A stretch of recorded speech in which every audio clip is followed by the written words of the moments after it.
were guaranteed to people of false actions. How, how would we interpret this particular incident? Because if liberty is universally guaranteed and gifted to people, then it would create chaos. Then what's the rule of such a law? It's not the rule of law, it's actually misuse of law in an extremely haphazard direction. Hence, we can state that just three rules, liberty, equality, fraternity, are not laws. They are just basic ethical moral codes of conduct. Law is much, much deeper than them, and it is a lot more to exercise.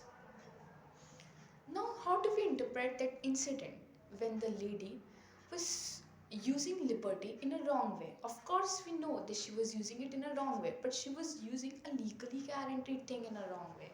So, how do we bind all this moral code? How do we stop this from happening?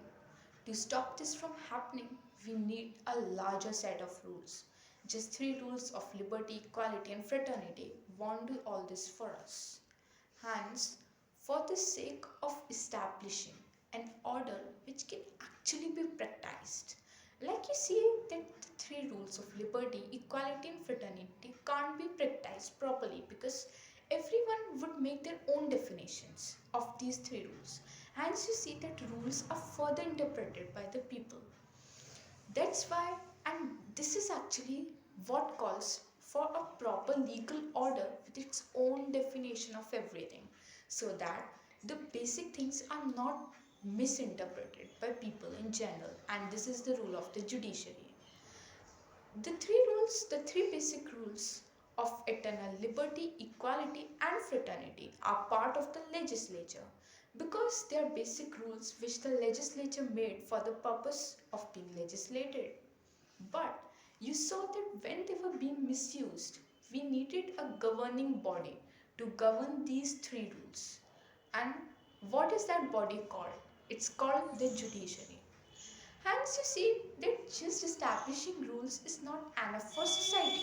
So, can we say that legislature is the backbone of the society? Of course not. It's not the complete backbone of the society because if there were no judiciary, there would be random mass killings because everyone would have the liberty to walk on the road on their own way, and the driver would also have the liberty to drive his own way. And this way, no one would remain alive on earth. That's why legislature is never the backbone of the society. The backbone of the society is the interpreter, which is the judiciary. That's why legal order of a country actually stands for the spirit of the country. The spirit of the country is not just about being governed by the self. The spirit delves much deeper into all this. Now I would like to give you another funny incident which you yourself would laugh at after seeing how hazardous legislature can be if there is no other governing body. For example, we all know that whenever we enter a bus, we are supposed to be polite to the conductor, right? Suppose you don't say please to the conductor on that day, and the conductor is angry and he pushes you out of the bus. What would you say to an incident like this? Is it legally bound? Are you legally bound to say please? Of course not. You're citizens of a free republic. You have the right to practice your own manners, which need not be free. So, of course, you're not legally bound to say please or thank you or sorry to someone. But what if the other person feels bad? And since he's in a position of power as compared to you right now, he also has the right to push you out of his bus. It's a private bus after all, and you can do nothing about it. Absolutely. Now, this is again, you can say, an extremely validated point for further legal discussions. The further legal discussion which we would like to talk about thus is to ensure a proper model code that binds the conductor and you into a whole system. And that's why please, sorry, thanks can never be regulated by the law. Hence, you see that law is a system that eventually expels some of shortcomings of the society from its legal order. For example, If you beat a person, then he has every right to beat you. But if you don't say please to a person, then you can't be taken to a court. And this saves the world some chaos. That's why it's also important to remove some things from a legal order. No doubt, please, sorry, thanks are the oldest companions of humans, companions in the sense that they have regulated our society since before a legal order was established. These small gestures of kindness and mercy existed long ago, long before the current legal order. But still, they aren't defined particularly by a legal order, and though I'd like to sympathize with the conductor, but still, I can not take that rude passenger to the court. And you see that law is an extremely complex field which is so diversified, so distinct. It has so much of diversity that if you see it from a different angle, you'll be able to notice the vast sphere, the vast stretch of land that's still uncultivated by the constitution. However, since nothing can be perfect, it doesn't mean that an imperfect thing has no right to be brought into this world. That's why the constitution was framed. We accept, as citizens of the republic, we do accept that our constitution is imperfect. But at the same time, we have also promised and have taken a solemn vow to abide by its rules and regulations and the vows that form the fundamental basics of the Constitution. Hence, this is the basic relation between a legal order and the Constitution, and this is where the role of the basic interpreter of the judiciary, that is, the lawyer, comes in. And this is why a lawyer is the backbone of the society, because since law is the substratum of the society, and interpreting the law is far more important than creating the law. And interpretation, the real work of interpretation, is done by a lawyer. Hence, with undeniable judgment, we can state that a lawyer is the basis, the backbone, the fundamental joint of the society, of any society in general. Now let's advance on our path to studying why the Constitution came into being in its present form. If we talk about the Indian Constitution, and since I am a citizen of the Indian Republic, and India has been declared a sovereign, socialist, secular, democratic republic by the Indian Constitution, I hereby announce the several factors leading to the formation of the Constitution. Since every civilization requires a constitution, we already know the basic need for a constitution and why constitutions were actually adopted all the world over. However, today we are not just going to talk about the constitution and what it has to offer to citizens. We also need to talk about the shortcomings in the constitution and why they need to be eradicated from our legal order. Hence, since a basic structure of the constitution is already known and is enough for us to begin with, I would thus like to talk about why the shortcomings in every constitution, in every legal order, are highly impertinent to the basic and the fundamental rights of individuals as a whole, and what actually lacks in judgment nowadays. For this, I'll have to narrate a story which is basically the drama of Nobel laureate and classical writer George Bernard Shaw, whose remarkable drama Justice paved the way for real justice, real judgments, and how judgments should actually be like. First, let's know what judgments are like in our today's society. So, you have a case, and of course, you're called in the court for that, And either the government will arrange a lawyer for you or you'll be arranging one for yourself. Once you arrange a lawyer, you know what happens? All the thesis is thus synthesized and is presented in the court. If you committed a crime, say you stole something, at the time of stealing that thing, that which you stole, your mindset was different. And people steal with different mindsets. Not everyone steals with the same mindset. A person who has murdered someone or has taken revenge, we can't say that he has done it in a spirit of enmity. How can we? Of course, as children, we have been taught that it's the result that matters and not the process. But if an act in itself is a culmination of several processes, how can we state? How can we state that the judgment should directly be mathematically and logically based and there should be no entreaty to the emotional and psychological aspects, the emotional and psychological background of the crime? Someone committed a crime and it was punished by law, and this section was checked in the constitution, and the judge summoned that yeah, he will have a penalty of this much time in the prison. But the problem is that a person who did this in a spirit number one and a person who did that in a different spirit, both are getting the same punishment. Means intentions are not cared for. No one cares about the intentions. The judges, the legal order, no one cares about the intentions behind the crime. It was committed, that's all.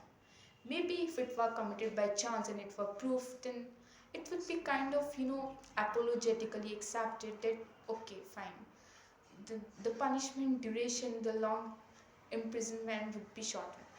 But if there's no valid way to prove this, and sometimes it even is, and still orders are taken directly on the basis of what has actually happened, and this is what George Bernard Shaw has highlighted in the drama Justice.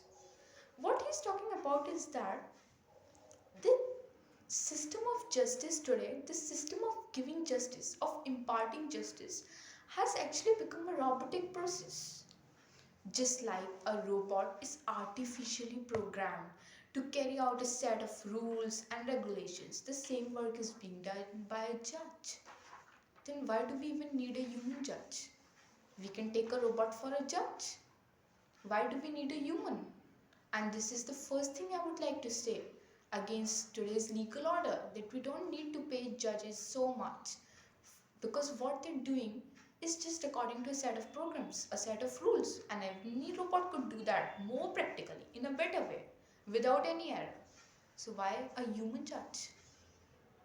Because our judiciary system today is an absolutely mechanic process. It's completely based on artificial intelligence. Artificial intelligence in the sense that constitution was written down by someone and it is just being fit in the mind of the judge, and the judge has to take decisions based on it. That's all. Is this what we call true justice? No, never. It's highly imperfect. The first stage of imperfections was when the constitution was being drafted. When the constitution was being drafted, at that time people who created the constitution must have had some, like, there would be some errors in the constitution. It is an error percentage plus the percentage when a human is exercising that program without exercising any natural intelligence. This is error number 2. So you see, there are so many errors in the result. And what's the result? Imprisonment, life imprisonment. He would be hanged if the case is very severe. So this is not just a simple physical error which can be neglected. We may neglect errors. We always do. We always neglect errors in science, in physics, in mathematics. Can we neglect error in practicality, where the life of a person is at stake? Can we neglect errors in such cases? But our current legal order has so many errors multiplied. The first stage of the error, when the constitution, the program which was written, is being followed. It's the first stage of error. The second stage is when a human is rendering the judgment. If we substitute the judge with an artificial robot, then it's possible that there would be an eradication of the second stage of error, but the first stage would still remain. And you see that the judgment process today, we have just artificially enlivened ourselves with the feeling that it's a very perfect system. But no, my ladies and gentlemen, it is not. It's highly imperfect. And whatever it brings to its summons is actually even more imperfect. And this is what George Bernard Shaw has presented his drama about justice, true justice, perfect justice. But how do we arrive at the idea of perfect justice? Not just by, you know, should we try to burn the ashes of justice altogether and go back to its origins? Okay, so fine, if I were allowed to do that, I would do that and I have done that. So let's go back to the times when we needed justice. God created man, and as soon as man arrived on earth, there came disharmony and chaos. You all know, we all know that humans are just highly chaotic creatures, and this is the reason that we need all these systems because humans